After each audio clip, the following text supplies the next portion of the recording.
In New Hampshire are welcoming Donald Trump with open arms. But a South Carolina lawmaker says he no longer wants Trump welcome in the Palmetto State. It comes after a Muslim woman was escorted out of Trump's rally in Rock Hill Friday. All at 6, Eyewitness News anchor Brittany Johnson spoke with a lawmaker about his concerns over Trump's controversial comments.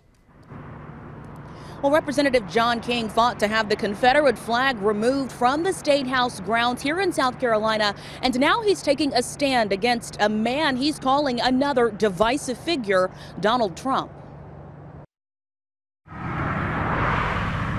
When you cross Rock Hill city limits, you'll pass a sign stating "No room for racism." Representative John King says he's trying to make sure they live up to the slogan by filing a resolution to ban Donald Trump.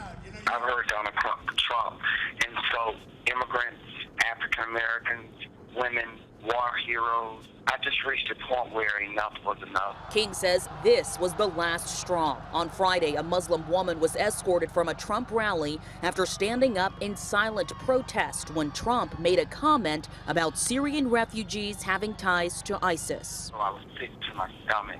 But the rally was packed with Trump supporters. He's a multimillionaire. He's got a huge conglomeration of companies.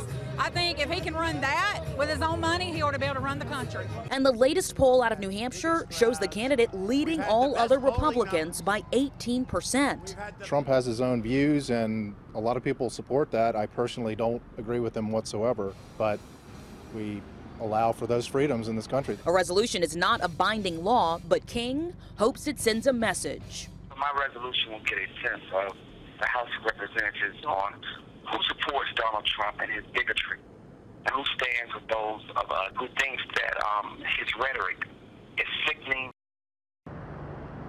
We reached out to Trump's South Carolina campaign headquarters, and we have not heard back. King plans to file the resolution when session resumes tomorrow. Live in Rock Hill, Brittany Johnson, Channel 9 Eyewitness News. We did check with police and found out today that 11 people in total were removed from Trump's rally at Winthrop University on Friday. None of them were arrested. Officers say they were all escorted to their cars. 34 officers were on hand for the event, and they say security went smoothly.